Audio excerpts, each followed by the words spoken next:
بسم اللہ الرحمن الرحیم. ناظرین، میں ہوں ڈاکٹر عمرانہ مشتاق اور آپ میرا یوٹیوب چینل دیکھ رہے ہیں. ناظرین، آج کل ہم تعلیم تو بہت حاصل کر رہے ہیں، اتنی بڑی بڑی ڈگریاں ہیں اور کہاں کہاں سے نہیں حاصل کر رہے. اتنے ادارے بن چکے ہیں، اتنے کالجز نئے بن چکے ہیں، اتنی یونیورسٹیز نئی بن چکی ہیں. ایک وہ زمانہ تھا جب میں نے ایم ایس سی کیا تھا جغرافی میں، تو اس زمانے میں پی ایچ ڈی جو باہر جاتے تھے صرف وہی کر سکتے تھے. پاکستان میں ایسی کوئی فیسلٹی نہیں تھی. شاید کسی ایک سبجیکٹ میں، کوئی اردو میں یا مجھے نہیں پتہ کس میں تھی. بہرحال سائنس سبجیکٹس اور بہت سارے سبجیکٹس میں جو تھی وہ اس کی اجازت نہیں تھی. 2002 میں پہلی بار جنرل ارشد وائس چانسلر تھے پنجاب یونیورسٹی کے، اور انہوں نے اس پروگرام کو، ایم فل پروگرامز جو تھے ان کو انٹروڈیوس کروایا. اور میں ان خوش قسمت لوگوں میں سے ہوں جنہوں نے پہلے بیچ میں جو ہے ایم فل کا ایڈمیشن لیا. اور پھر ادھر سے ہی میں نے ساؤتھ ایشین اسٹڈی سینٹر میں نے ایڈمیشن لیا، کیونکہ جغرافی ڈپارٹمنٹ جہاں میں نے ایم ایس سی کیا تھا، ابھی ادھر جو تھے یہ پوسٹ گریجویشن کے پروگرامز شروع نہیں ہوئے تھے، نہ ایم فل نہ پی ایچ ڈی. آج تو ظاہر ہے وہ ایک انسٹیٹیوٹ، جغرافی ڈپارٹمنٹ جو ہمارا تھا وہ ایک انسٹیٹیوٹ بن چکا، اور اس کے انڈر جو ہیں بہت سارے اور بھی ان سے ڈپارٹمنٹس ہیں، اور بہت کام ہو رہا ہے ماشاءاللہ، اور بہت پی ایچ ڈیز ادھر سے نکل رہے ہیں اور بہت ایم فل ادھر سے نکل رہے ہیں. اور ہماری بڑی آج کل ایک ینگ جو ہیڈ آف دی ڈپارٹمنٹ ہیں ڈاکٹر اسما، وہ ساؤتھ ایشین اسٹڈیز میں میری جونیئر بھی ہوتی تھیں، تو میں سمجھتی ہوں اور وہ بہت کام کری ہیں. اور میں یہ دیکھ رہی ہوں کہ آج کل جو ینگسٹرز ہیں وہ بہت زیادہ کام کر رہے ہیں، بڑے آئیڈیاز ہیں ان کے پاس، بڑے ایکٹیو ہیں وہ. اور وہ ظاہر ہے ایک دنیا کو ان کے ہاتھ میں ہے، ان کو پتہ ہے کہ باہر کی یونیورسٹیوں میں کیا ہو رہا ہے، اور وہ اس جو لیول ہے اس کو برقرار رکھنے کی کوشش کر رہے ہیں. اسی طرح mountain research centre, integrated mountain research centre, وہاں ڈاکٹر سائمہ ہیں جو بڑی ینگ جو ہیں ڈائریکٹر ہیں، اور ماشاءاللہ وہ اتنی انتھک خاتون ہے وہ بھی، اور اتنا وہ کام کر رہی ہوتی ہے. اور ڈپارٹمنٹ کی جہاں اکیڈمکس کی طرف وہ توجہ دے رہی ہیں، وہاں وہ اسٹوڈنٹس کی تربیت کی طرف بھی توجہ دے رہی ہیں، ان کے ایکسٹرا کریکولر کی طرف بھی توجہ دے رہی ہیں. تو یہ بہت بڑی بات ہے. تو لیکن مجھے جو یہ دیکھنے میں آ رہا ہے وہ زیادہ خواتین اور ینگ ماشاءاللہ خواتین کی، جیسے ابھی میں ڈاکٹر اسما اور ڈاکٹر سائمہ کی میں نے آپ کو اگزامپلس دیں، تو بہت زیادہ یہ ماشاءاللہ کام کر رہی ہیں. تو ڈگریز تو بہت اب مل رہی ہیں ہر ڈپارٹمنٹ جو ہے وہ، اور پرائیویٹ یونیورسٹیز اتنی بن چکی ہیں، سبجیکٹس اتنے آ چکے ہیں کہ بہت سارے سبجیکٹس ہیں. پہلے شروع میں تو میڈیکل کی جو تھی وہ برانچز بننا شروع ہوئی تھی، کہ پہلے ایک جنرل فزیشین ہوتا تھا، تو پھر پتہ چلا کہ جی ہارٹ کا علیحدہ ہے، میڈیسن کا علیحدہ ہے، سرجری کا علیحدہ ہے، ای این ٹی کا علیحدہ ہے، گائنی کا علیحدہ. پھر ایک زمانہ آیا کہ پتہ چلا کہ نہیں جی گائنی میں بھی آگے برانچیز ہیں کوئی کسی چیز میں، اور پھر سرجریز میں بھی بے شمار برانچیز ہیں، اور میڈیسن کی بے شمار برانچیز ہیں، اور آگے سے ان کی سب برانچیز ہیں. تو یہ ایک لمبا چوڑا سلسلہ جو ہے اسی طرح ایجوکیشن میں ہے کہ بہت سارا جیسے ایک جغرافی تھا، پھر آگے سے بے شمار اس ریلیٹڈ انوائرمنٹل سائنسز، اور پھر انوائرمنٹل جو ہے وہ خود ایک ادارہ بن گیا، اور اس کے ساتھ بہت سارے ریلیونٹ. تو پھر ظاہر بہت سارے نئے نئے سبجیکٹس جو ہیں وہ انٹروڈیوس ہو رہے ہیں، نئے نئے ماہر لوگ جو ہیں وہ سامنے آ رہے ہیں. لیکن بات وہی کہ تربیت کی کمی ہے. لیکن میں اس بات پہ خوش ہوں کہ یونیورسٹیز نے، ایچ ای سی نے سلیبس کو ایک تو تھوڑا سا یونیفارمٹی فرسٹ 4 سیمسٹر میں کیا، اور کچھ سبجیکٹس جو ہیں انہوں نے کمپلسری کر دیے ہیں. کہ یہ پہلے یہ تھا کہ اپنی مرضی سے ہر یونیورسٹی یا ہر ڈپارٹمنٹ پڑھاتا تھا کہ جی ہم نے مائنرز میں یہ سبجیکٹ پڑھانے ہیں، لیکن اب انہوں نے کہہ دیا کہ جی آپ نے یہ سبجیکٹ پڑھانے ہیں. جیسے پاکستان اسٹڈیز تھا پہلے، اس کا نام انہوں نے آئیڈیالوجی آف پاکستان رکھ دیا. سوکس اینڈ کمیونٹی انگیجمنٹ کے نام سے سبجیکٹ ایک شروع کر دیا. باقی اسلامیات اور انگلش اور یہ چیزیں تو ہیں ہی ہیں، اسٹیٹس. اور بات کرنے کا مقصد یہ ہے کہ بہت کچھ ہو رہا ہے، بہت ترقی ہو رہی ہے، بہت نئے سبجیکٹ سامنے آ رہے ہیں، بہت ریسرچ سامنے آ رہی ہے. یونیورسٹی کے جو پروفیسرز ہیں، آپ ان کی ریسرچز دیکھیں تو ایک جو پروفیسر ہے اس نے 400 200 100 سے نیچے ان کے ریسرچ پیپرز نہیں ہیں، اور وہ پوری دنیا میں ان کو بلایا جاتا ہے اور وہ جا کے پریزنٹ کرتے ہیں اپنے پیپر.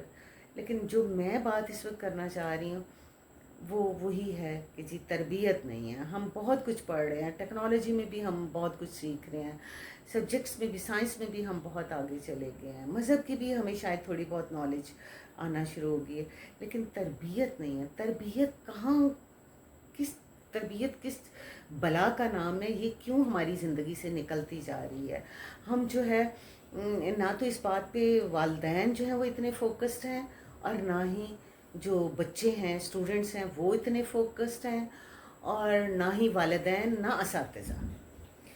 تو ہمیں جہاں ہم اپنے بچوں کو اتنی بڑی بڑی ڈگریز لے کے دے رہے ہیں، اتنی ظاہر ہے جب ہم پرائیویٹ یونیورسٹیز میں خاص طور پہ جب بچوں کو پڑھاتے ہیں یا پرائیویٹ میڈیکل کالجز میں پڑھاتے ہیں، تو جتنا خرچہ اس پہ آ جاتا ہے، شاید وہ بعد میں بچہ کئی سال اس کو کمانے میں لگا دیتا ہے، یا شاید وہ بھی نہیں کما پاتا جتنا ماں باپ نے اس پہ انویسٹ کیا ہوتا ہے.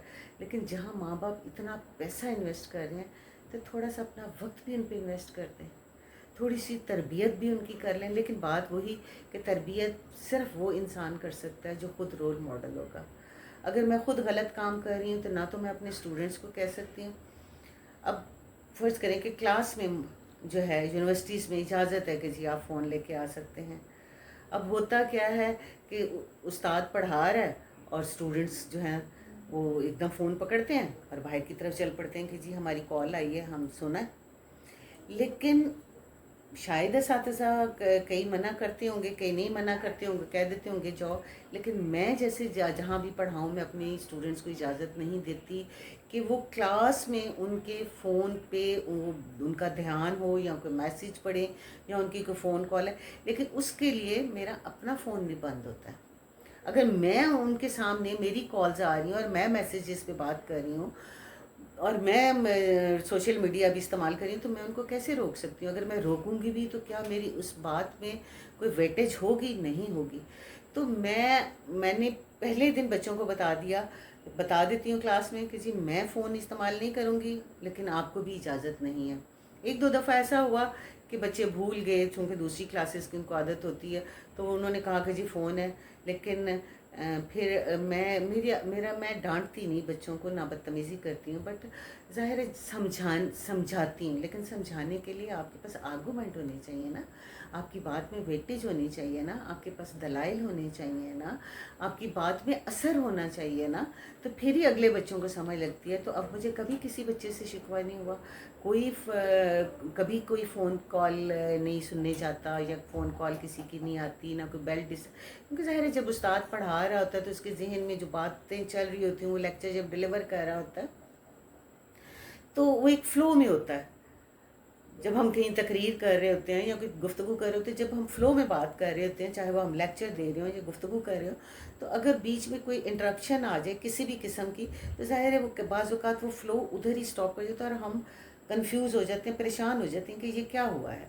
تو لیکن یہ اس بات کا بتانا کس نے ہے، اس بات کا سمجھانا کس نے ہے؟ ہم نے، اساتذہ نے سمجھانا ہے نا. وہ تو گھر میں تو نہیں ہے نا، کلاس میں تو والدین نہیں آ کے سمجھائیں گے. کلاس کی حد تک میں ہمیشہ کہتی ہوں کہ اگر اساتذہ فرض کریں 1 گھنٹے کی ان کی کلاس ہے، ویسے بھی تو کئی بار 5 منٹ پہلے آ جاتے ہیں، 5 منٹ لیٹ چلے جاتے ہیں، تو اگر صرف 5 منٹ کا دورانیہ وہ رکھ لیں کہ ہم نے کوئی ایک سا ٹاپک جو 5 منٹ بچوں کو گرومنگ کرنی ہے، بچوں کو ہم نے سکھانا ہے، اچھے طور طریقے سکھانے ہیں. اور خاص طور پہ پھر ہم کہتے ہیں جی ہراسمنٹ ہے، یونیورسٹی کے اساتذہ جو ہیں وہ بھی بچیوں کے ساتھ ہراسمنٹ کرتے ہیں، یا بچوں کے ساتھ. اگر ٹیچرز یہ فرض کر لے گا اپنے آپ پہ کہ اس نے بچے کی تربیت بھی کرنی ہے، اس نے اس کو اچھی باتیں سمجھانی ہیں، تو جو ٹیچر اچھی باتیں سمجھائے گا تو اپنے آپ پہ بھی تو اپلائی کرے گا نا. تو ہو سکتا ہے ہم اسی طرح ہراسمنٹ سے نکل جائیں، ہو سکتا ہے ہم اسی طرح بری حرکتوں سے نکل جائیں، ہو سکتا ہے اسی طرح جو اساتذہ کی جو بہت کم ہیں لیکن سننے میں تو آتے ہیں واقعات کہ یونیورسٹی میں جو میل اساتذہ ہیں وہ ہراس کرتے ہیں یا کوئی غلط کام کرتے ہیں، یا بچیوں کو بلیک میل کر کے پاس کرنے کا بہانہ یہ. لیکن جب انہی کی ڈیوٹیز میں شامل ہوگا کہ انہی نے ان بچوں کی جو وہ تربیت بھی کرنی ہے، تو میرا خیال میں کچھ تو ان کو شرم بھی ہے، ان کو بھی شرم آئے گی اور وہ اس طرح کی حرکتیں نہیں کریں گے۔ اس لیے میں تمام اساتذہ سے درخواست کرتی ہوں، چاہے وہ یونیورسٹی سے منسلک ہیں، چاہے وہ اداروں سے منسلک ہیں، چاہے وہ کالجز یا اسکولز میں پڑھاتے ہیں، کہ خدا را آپ جب بھی بچوں کو پڑھانے لگے، چاہے آپ سائنس سبجیکٹ پڑھائیں، چاہے آپ لینگویجز پڑھائیں، چاہے آپ سوشل سائنسز پڑھائیں، لیکن پڑھانے سے پہلے یا اینڈ میں 5 منٹ بچوں کے ساتھ کوئی ایسی گفتگو کرے جو ان کو ایک اچھا انسان بنانے میں معاون ثابت ہو سکتا ہے یہی ہمارا صدقہ جاریہ اور اسی طریقے سے ہماری نجات کا کوئی بہانہ بن جائے اور ہمارا پیارا پاکستان جو ہے ایک خوبصورت ملک بن جائے۔ اسی کے ساتھ اجازت چاہتی ہوں، مجھے اجازت دیجیے، اپنا خیال رکھیے، اللہ حافظ۔